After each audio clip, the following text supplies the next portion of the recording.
India alert, जुर्म के खिलाफ आवाज।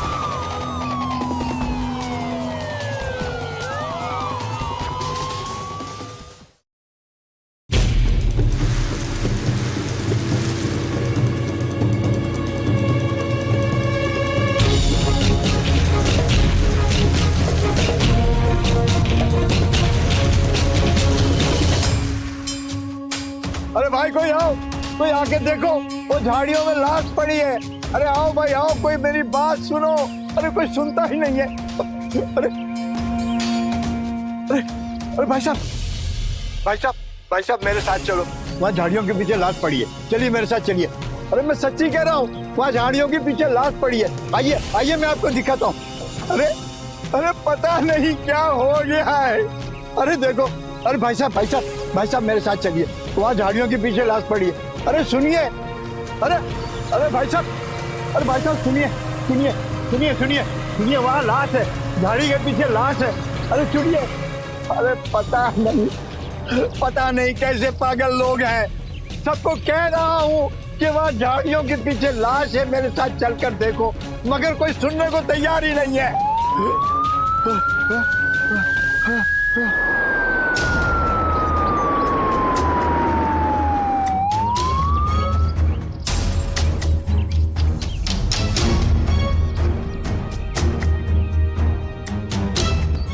किसी की जान चली गई, मगर किसी को परवाह नहीं है।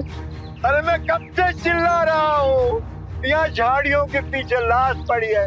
अरे कोई आओ, आके देखो देखो। अरे आओ भाई आओ, इधर देखो लाश पड़ी है, देखो देखो।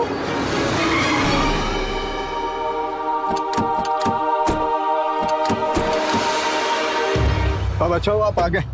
वो पत्तों के नीचे लाश है। 1 घंटे से लोगों को चिल्ला चिल्ला कर कह रहा हूँ कि यहाँ पे लाश है, लेकिन कोई सुनता ही नहीं साहब। बगल इकड़े।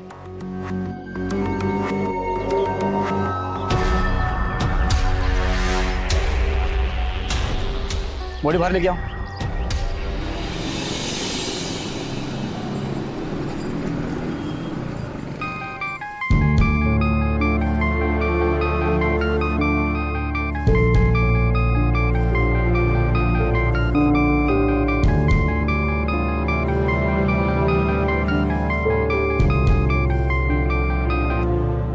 हाँ मम्मी। कैसी है बेटा? बिल्कुल ठीक हूँ, आप कैसे हो? मैं भी अच्छी हूँ। क्या कर रही थी? बस अभी चाय पी रही थी। आपने खाना खा लिया? हाँ हाँ, मैं तो अपना सारा काम टाइम से कर लेती हूँ, बस सिर्फ तेरी चिंता रहती है। वैसे मैंने तुझे एक जरूरी बात करने के लिए फोन किया है। रतलाम का एक रिश्ता आया हुआ है, बहुत अच्छा लड़का है और बैंक में असिस्टेंट मैनेजर भी है। तू अगले हफ्ते आ जा तो मैं रिश्ता पक्का कर सकूं। क्या मम्मी, आप भी शादी वादी लेके बैठ गए? इसमें बुराई क्या है? बहुत अच्छा लड़का है वो। मैं नहीं कर सकती शादी, अभी मेरा जॉब में प्रमोशन मिलने वाला है। अगर मैंने शादी की ना तो सब चला जाएगा। आज तक मैंने तेरी सारी बात मानी है। तेरी उम्र भी निकली जा रही है शादी की। अरे कब तक टालती रहेगी इन सब चीजों को? आस पड़ोस वाले क्या कहेंगे कि हम अपनी बेटी की कमाई खा रहे हैं। मम्मी अब आप ना ये इमोशनल पैतरेबाजी मत करो प्लीज। इसमें कौन सी पैतरेबाजी की बात है? अरे तेरी शादी तो करनी है ना, घर में कुंवारी तो बिठाऊंगी नहीं तुझे। ये सब आपके लाड़ प्यार का नतीजा है। मेरा बस चलता तो उसको घर से बाहर ही नहीं जाने देता था, और आपने उसे अकेले थाने जाने दिया। तू ना ज्यादा चौधरी मत बन मेरे सामने, समझा ना? मम्मी तुम छोड़ो, मुझे बात करने दो, मैं बुलाता हूँ उसको। सुन, माँ जो बोल रही है वो करना पड़ेगा। बहुत हो गई तेरी नौकरी सौकरी, अब तू अपना बैग पैक कर ले और नौकरी से रिजाइन कर दे। भैया इतनी अच्छी जॉब छोड़ दूं? क्योंकि लड़के वालों को नौकरी वाली लड़की नहीं चाहिए, आया समझ में? पर भैया भैया सब भूल जा, तू बस इतना याद रख कि अगले महीने में तुझे लेने आ रहा हूँ, क्योंकि इतना अच्छा रिश्ता हम छोड़ नहीं सकते हैं।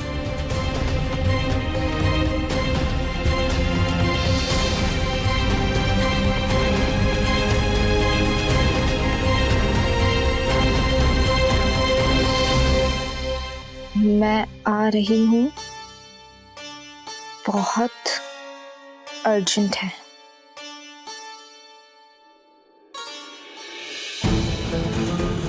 ऑटो ऑटो अरे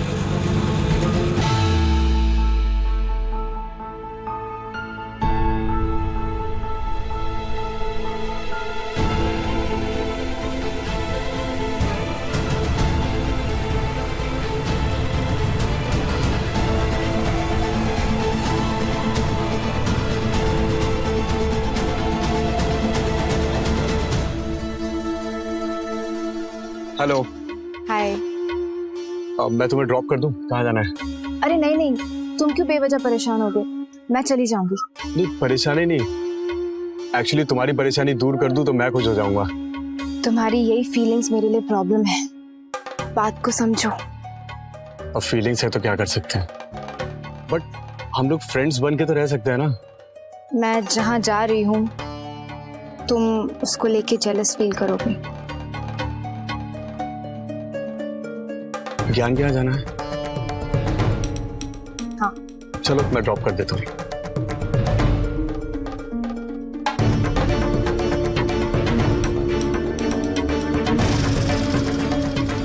चलो।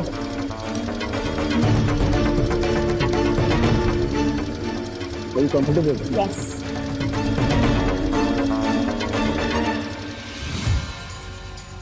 पागल है तुम्हारा भाई, एक बार जिद करता है तो पीछे ही पड़ जाता है। अरे ऐसे कैसे तुम्हारी शादी किसी और से करवा सकता है वो? मेरा भाई जैसा है वैसा ही रहेगा, मैं उसे नहीं बदल सकती। हाँ जानता हूं मैं, लेकिन तुम्हारे भाई को बताना तो पड़ेगा ना कि तुम मुझसे प्यार करती हो, मुझसे शादी करना चाहती हो। हाँ, ताकि वो आए और हम दोनों का मर्डर कर दे। तुम्हें पता भी है कि उस पर पहले से कितने केसेस चल रहे हैं। अरे उसको छोड़ो, मेरी माँ भी हमारे रिश्ते को मंजूर नहीं करेगी, क्योंकि तुम्हारे पापा पहले कभी हमारे यहाँ काम किया करते थे। तो अमृता फिर तुम ही बताओ ना, हम क्या करें? एक बेस्ट आइडिया दो, हम दोनों ना चुपके से शादी कर लेते हैं। अच्छा, ताकि तुम्हारा भाई मुझे जान से मार दे। कम से कम मेरी शादी तो नहीं कराएगा किसी और से।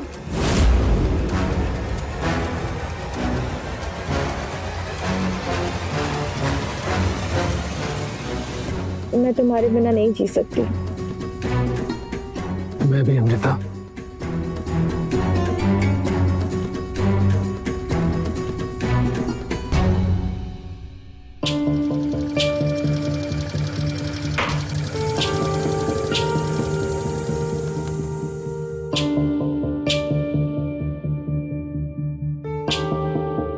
अमृता, गांव से पता चला है कि तुम्हारे लिए कोई अच्छा रिश्ता आया। मुझे वो रिश्ता मंजूर नहीं है। हाँ वो तो पता है, लेकिन करोगी क्या? भाग के शादी करेंगे। ज्ञान इतनी हिम्मत कर पाएगा? उसे छोड़ो, क्या तुम में इतनी हिम्मत है? क्या? यही, क्या तुम में इतनी हिम्मत है?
छोड़ दो बेटा,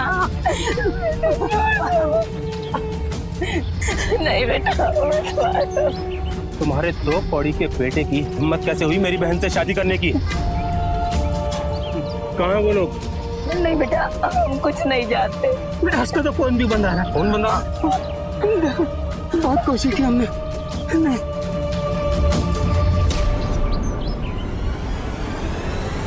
अगर वो नहीं मिला ना तो तुम दोनों को मैं उधेड़ डालूंगा।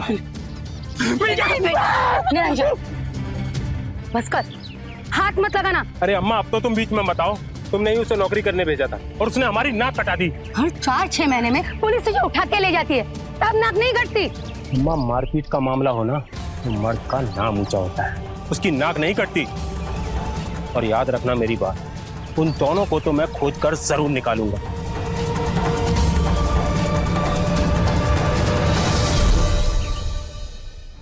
आप लोग यहाँ से चले जाइए, कुछ भी पता चले ना तो हमें जरूर बताना। हाँ जरूर बता देंगे। बहुत बहुत शुक्रिया, बहुत बहुत शुक्रिया।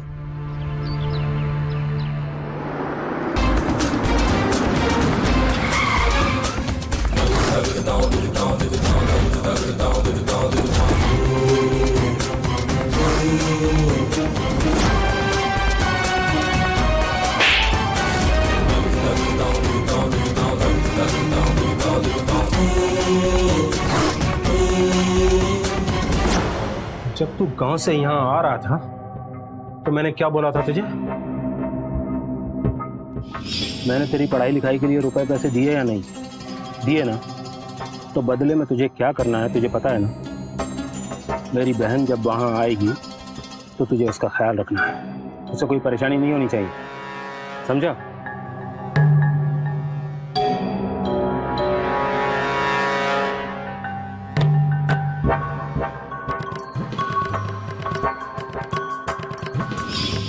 ऐसे ही ध्यान रखा है तूने?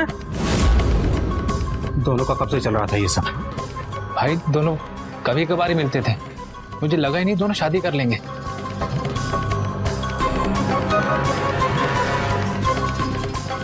अभी कहाँ है दोनों? मुझे नहीं पता भाई।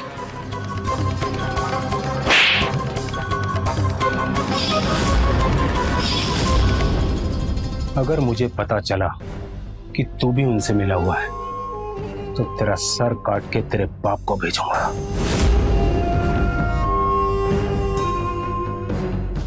जैसे ही तुझे उनके बारे में कुछ पता चलता है तो मेरे फोन की घंटी बजनी चाहिए, समझा? चलो रे।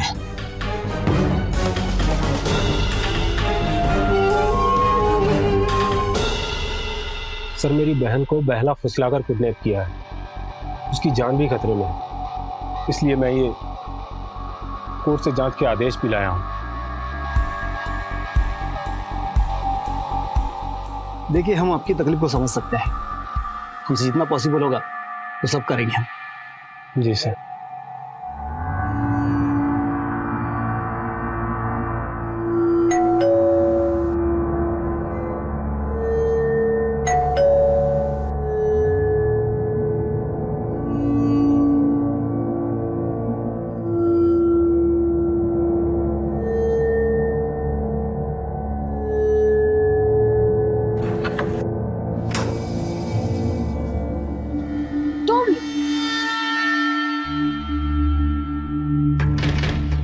तुम्हें किसी ने देखा तो नहीं? मैंने हेलमेट उतारा ही नहीं।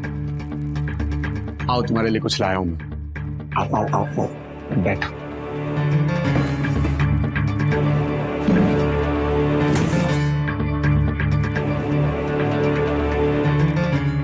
कुछ ऐसा जो तुम्हें बहुत पसंद है।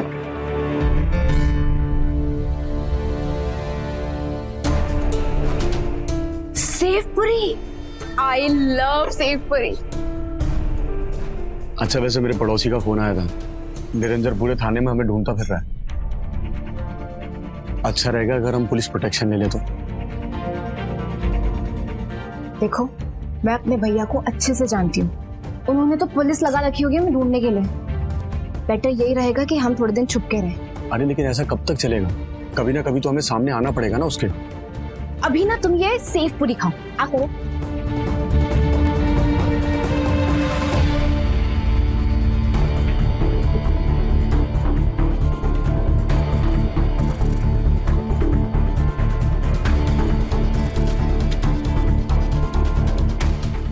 एक बात पूछूं? पता है इतने सालों से तुम्हारी ना सुन सुन करना उम्मीद ही खो दी थी मैंने तुम्हें पाने की। विश्वास ही नहीं होता मुझे कि हम लोगों की शादी हो चुकी है। अमृता, सच सच बताओ, तुमने अचानक से शादी के लिए हाँ कैसे कर दी?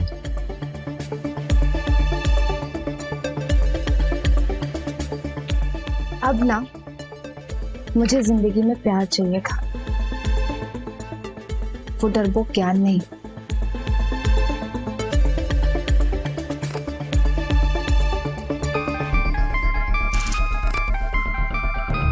ये नया नंबर किसको दिया तुमने? मम्मी को दिया है, पता तो चले कि वहाँ क्या चल रहा है। अरे लेकिन तुम्हारी मम्मी ने तुम्हारे भाई को बता दिया तो? नहीं बताएंगे, मम्मी मेरी तरफ। अब चुप। हाँ मम्मी, कैसे हो आप?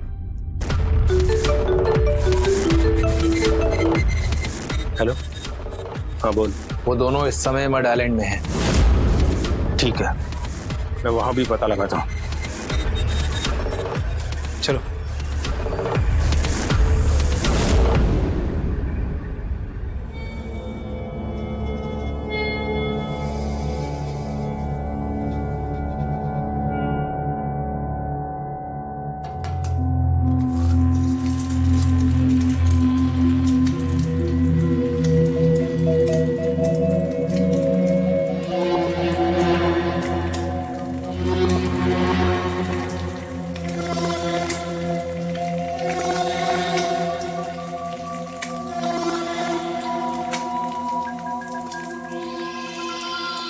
अच्छा सुनो, जो जो सब्जियां लिखवाई है वो याद से ले आना, भूलना मत।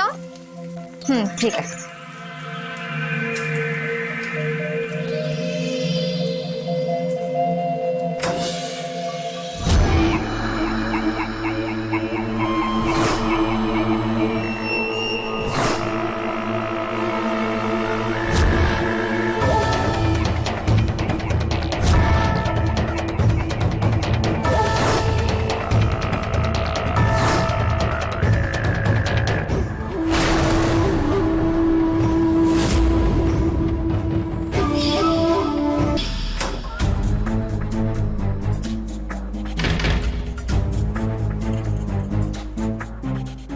अमृता,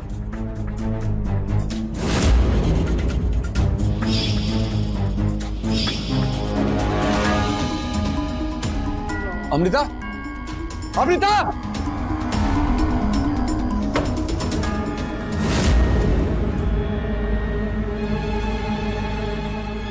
जरूर निरंजन का काम है। निरंजन, अगर मेरी अमृता को कुछ भी हुआ ना तो तुझे जिंदा नहीं छोड़ूंगा।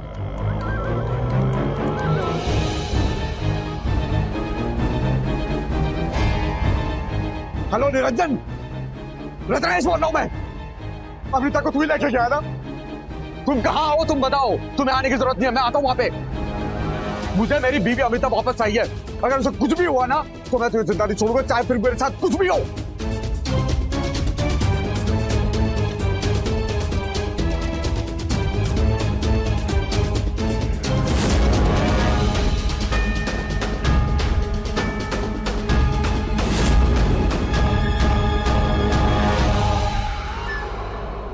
निरंजन!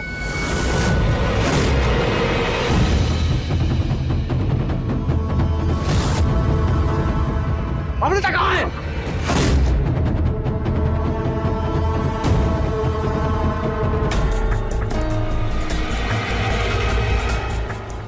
नौटंकी बंद कर। यह सवाल मेरा है। मुझे पता है, उसे तू ही गायब करवा सकता है।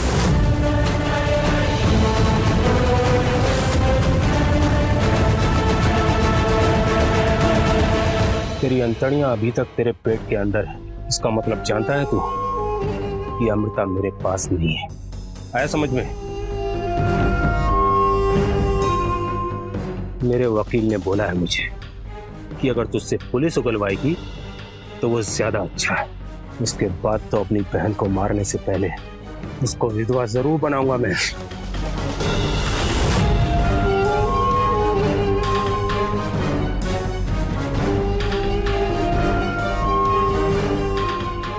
हेलो इंस्पेक्टर साहब। जी सर, मैं निरंजन सिसोदिया बोल रहा हूँ। जी सर, वो किडनैपर मेरे कब्जे में है।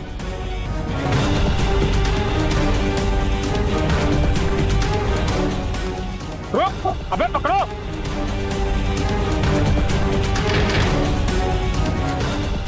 साले ने दरवाजा बाहर से बंद कर दिया। किसी भी चीज को पा लेने का जुनून अगर हद से गुजर जाए और सही और गलत में फर्क भी ना दिखे तो ऐसे हालात में साजिशों का खेल शुरू हो जाता है। और जुर्म की आज की ये कहानी साजिशों से भरी हुई है। नमस्कार, मैं हूं सुधा चंद्र। क्राइम अलर्ट के बहुत सारे एपिसोड्स में जुर्म की ऐसी ऐसी कहानी आपने देखी होगी जो आपको सोचने पर मजबूर कर देती है, लेकिन आज की हमारी ये कहानी बेहद अलग है। इस केस में हर आदमी अपने मकसद के लिए कुछ भी कर गुजरने के लिए तैयार है। यहाँ हर शख्स खुद को खिलाड़ी समझता है और दूसरों को मोहरा बना लेता है, जैसे दीवानों के बीच शतरंज की बिसात बिछी हो। अब देखना यह है कि शिकार किसका होने वाला था और असली खेल कौन खेल रहा था।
अमिताभ, समझने की कोशिश करो। शादी के बाद जब तुम्हारा भाई हमें खोज लेगा वो बस ये डिसाइड करेगा कि हमें मारना कैसे है। ये तो मुझे भी पता है, तभी तो कह रही हूँ हम कभी उसके हाथ आएंगे ही नहीं। और गांव में मेरे माँ बाप का क्या होगा, ये सोचा तुमने?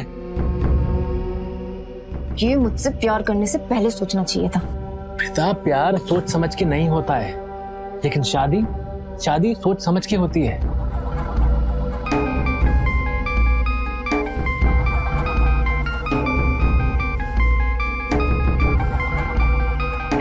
क्या करूं उस दीवाने का?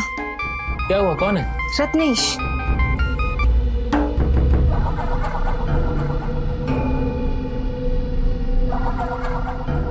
अमृता, मेरे पास एक आइडिया है जिससे तुम्हारा भाई तुम्हें खोजेगा भी नहीं और मेरी जान लेने के लिए मेरे पीछे भी नहीं पड़ेगा।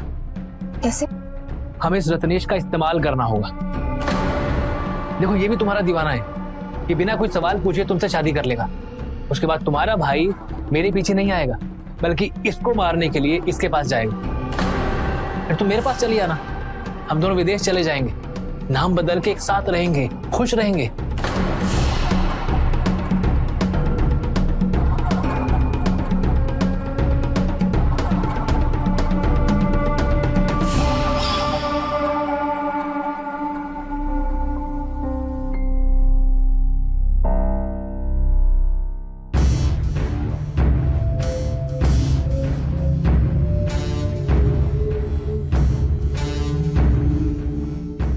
मैं इतने दिन शादी करके उसके साथ थी, तुम्हें जेलसी नहीं फील हुई?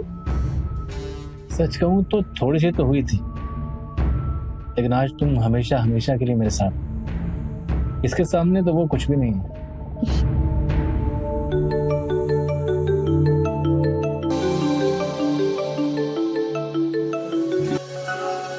वो मेरे मैनेजर मैम का फोन है। एक्चुअली मैंने इनसे कहा है कि मैं नासिक में हूँ मार्केटिंग के काम से। तो बड़ी ही चालू चीज हो।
गांव से पता चला है कि तुम्हारे लिए कोई अच्छा रिश्ता आया है। मुझे वो रिश्ता मंजूर नहीं है।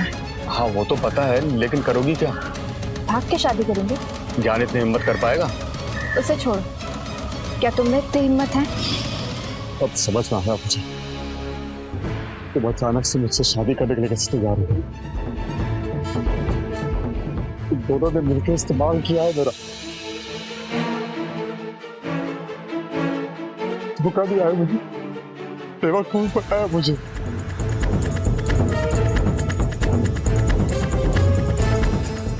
और मैं भी छोड़ूंगा नहीं अमृता, तुम दोनों से बदला लूंगा। आज तक प्यार देखा नहीं तूने मेरा, अब मेरी नफरत देख।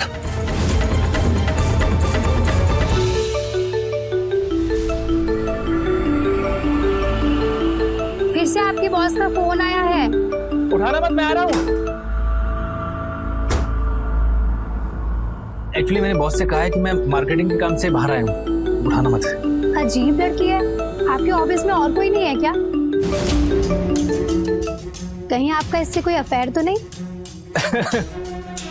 और अगर चक्कर है भी तो तुम्हें तो खुश होना चाहिए कि तुम्हारा फियांसी इतना हैंडसम है कि उसकी बॉस के साथ उसका चक्कर है।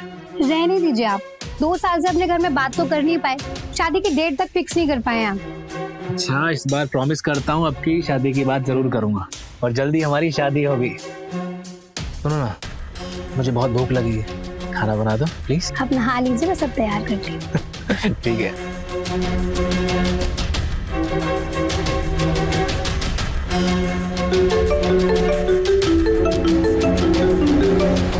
हाँ भाई, बस भाई 2 या 3 दिन के अंदर ही पता चल जाएगा कहाँ छुपा है।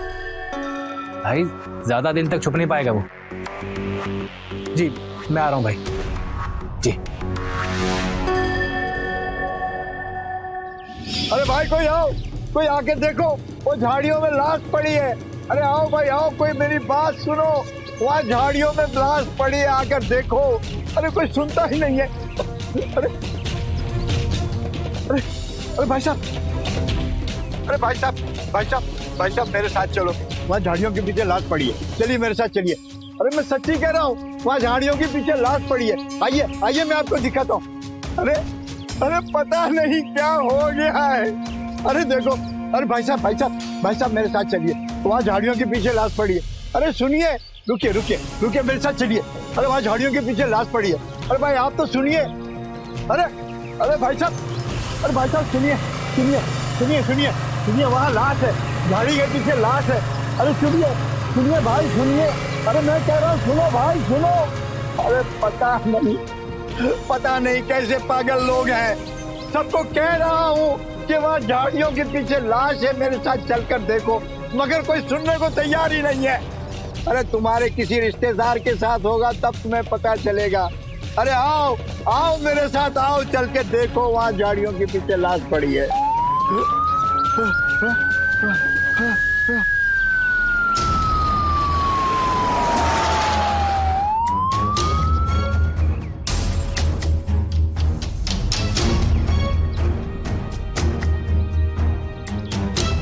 किसी की जान चली गई मगर किसी को परवाह नहीं है। अरे मैं कब से चिल्ला रहा हूँ, यहाँ झाड़ियों के पीछे लाश पड़ी है। अरे कोई आओ, आके देखो देखो। अरे आओ भाई आओ, इधर देखो लाश पड़ी है, देखो देखो।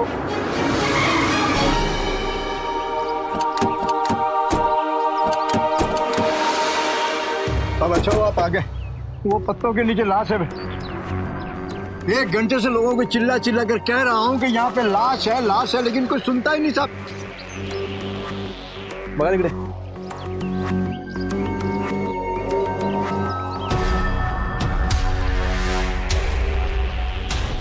बॉडी बाहर लेके आओ।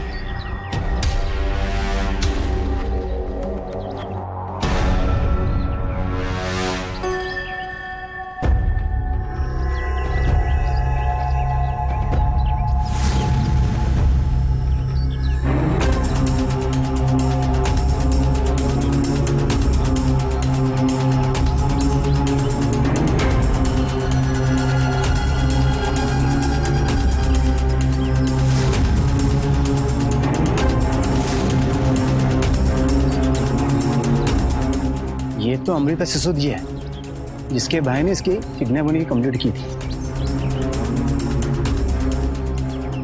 ये बताइए अपने लाश को कब देखा?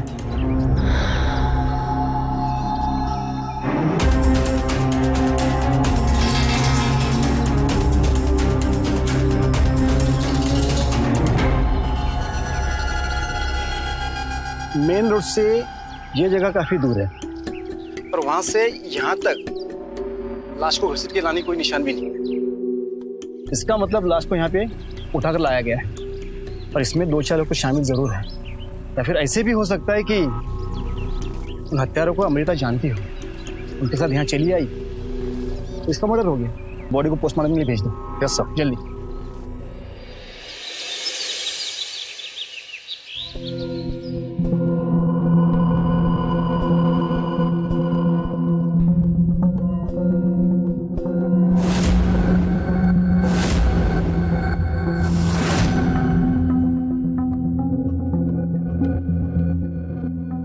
मेरा बेटा अपनी बहन की जान का दुश्मन बन गया था। अगर उसने कुछ किया होगा ना तो उसे छोड़ना मत, उसे कड़ी से कड़ी सजा दे, कड़ी से कड़ी सजा। इंस्पेक्टर सर, मुझे इस बात का बहुत अफसोस है कि मैंने उसे नहीं मारा। बस हमें इन्वेस्टिगेशन करने दो। अगर तुमने मारा है तो तुम्हें जरूर अफसोस करवाऊंगा। हाँ तो ज्ञान बाबू, अमृता के साथ तुमने क्या किया? बोलो। सर मैंने कुछ नहीं किया सर मैं बस इतना जानता हूँ कि अमृता रत्नेश के साथ भागी है। सर होना हो इसमें रत्नेश या फिर अमृता के भाई निरंजन कहाँ पे था? मैंने कुछ नहीं किया सर। परसों शाम को कहाँ थे तुम? सर परसों तो पूरा दिन मैं अपने मंगेतर के साथ था सर। अपना सेल फोन दो। ये लीजिए सर।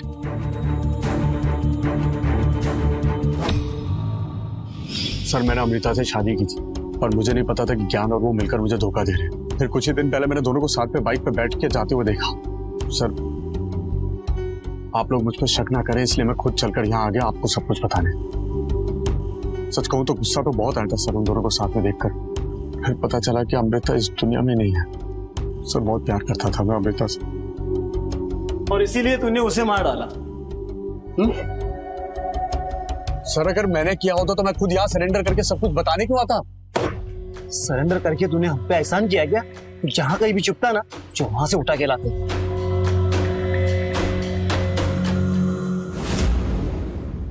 सर ये फोन रिकॉर्ड्स के अनुसार तीनों सस्पेक्ट में से कोई भी हत्या वाले समय पे या उसके बाद में उस जगह पे मौजूद नहीं था, और जो जूते के निशान मिले हैं वो भी किसी के जूते से नहीं मिलते।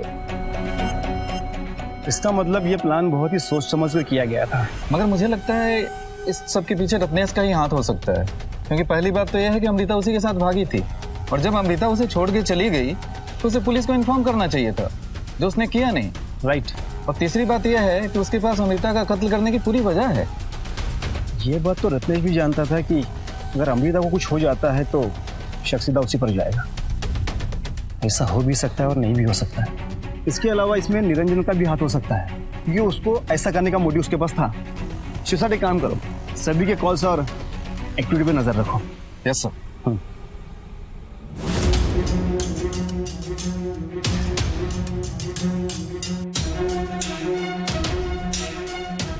वाह। आपकी बॉस कैसी हैं? वो लंबी छुट्टी पर गई हैं। हाँ, कल टीवी पर देखा मैंने उन्हें, न्यूज पर।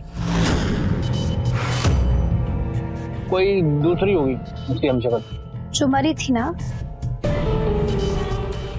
वो आपके ही शहर की थी और उसी गांव में रहती थी जहां आप रहते थे। आपको भी तो पुलिस ने बुलाया था ना पूछताछ के लिए। देखो तुम ज्यादा दिमाग मत लगाओ, समझी? वैसे जब से वो मरी है आपके बॉस का कोई फोन नहीं आया? उस दिन आप अपना फोन छोड़ गए थे, ऑफिस चले गए।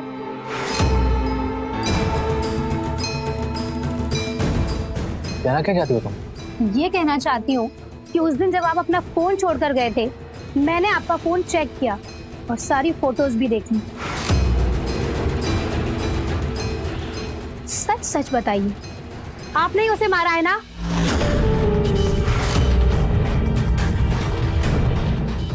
रेणुका, तुम बहुत ज्यादा ही जान गई हो। तुम्हारा भी अब वही हाल करना पड़ेगा।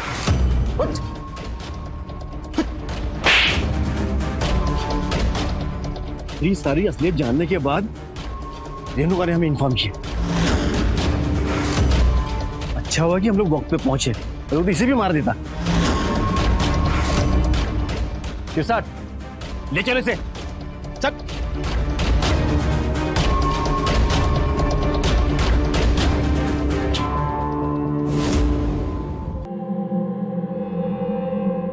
तू तो अमृता के साथ रिलेशन में था, तो ये रेणुका बीच में कहां से आ गई? और तूने अमृता को मारने का प्लान क्यों बनाया? मैं बोलता हूँ सर, मैं बताता हूँ सर। मैं अमृता के साथ रिलेशनशिप में जरूर था, लेकिन तभी मेरी मुलाकात रेणुका से हुई। मैं रेणुका से प्यार करने लगा था सर, और वहीं दूसरी तरफ अमृता मुझसे शादी करने के लिए दबाव डाल रही थी मुझ पर।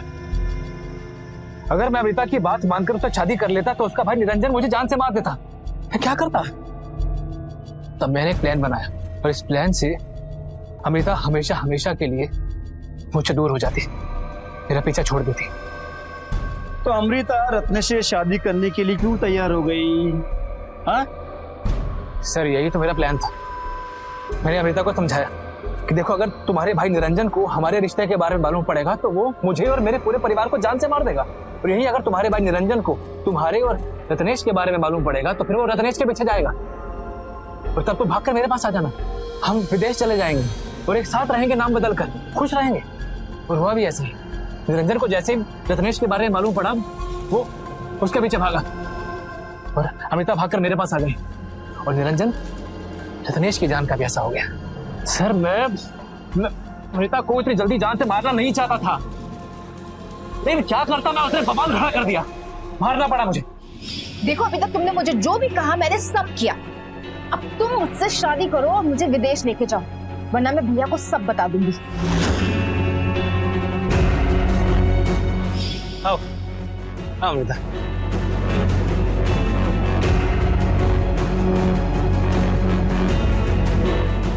ये कैसी जगह ले आए हो तुम? अमृता, तुम्हारे लिए एक सरप्राइज। सरप्राइज?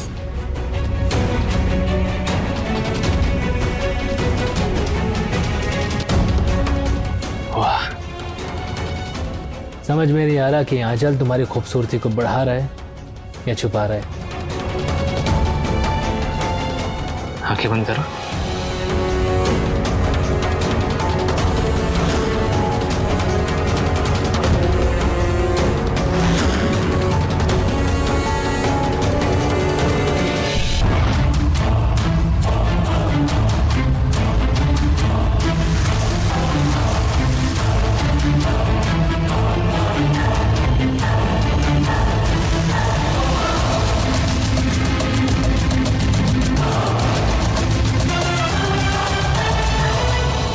इसलिए मैंने सोचा कि मुझे बहुत जल्द अमृता को जान से मारना पड़ेगा, ताकि मैं रेणुका के साथ बहुत आराम से रह सकूं। और अगर रत्नेश किसी से कुछ कहता भी तो किसी को उसकी बात पर विश्वास नहीं होता। मुझे लगा कि अमृता की मौत का इल्जाम आएगा तो रत्नेश भी आएगा, मैं बच जाऊंगा और रेणुका के साथ बहुत अच्छे से रहूंगा। लेकिन ये रेणुका ने उसने मुझे फंसा दिया सर। रेणुका ने तुझे फंसाया नहीं, बल्कि उसने कानून की मदद की।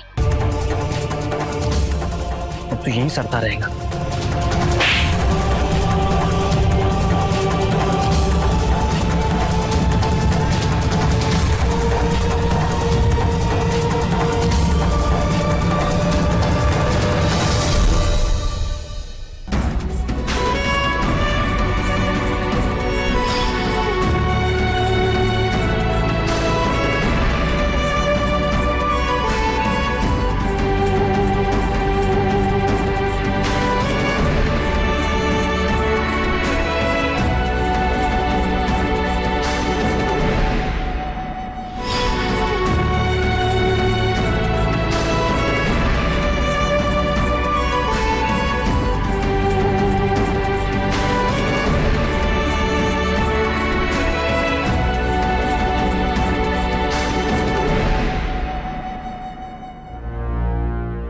साजिश अपने मकसद को पाने का एक ऐसा रास्ता है जो हमेशा झूठ, फरेब, लालच और जुर्म के पड़ाव से होकर गुजरता है। लेकिन यह भी सच है कि अंत में जीत सच्चाई की ही होती है। अमृता जो इस साजिश का हिस्सा थी, अब वो खुद ज्ञान की साजिशों का शिकार बन गई थी। और ज्ञान जिसने ये तमाम जाल बिछाया था और दूसरों को धोखा दे रहा था, अपनी प्रेमिका रेणुका के सच के सामने नहीं टिक पाया और आज वो सलाखों के पीछे है। अब सवाल ये उठता है कि ज्ञान ने ये सब कुछ क्यों किया?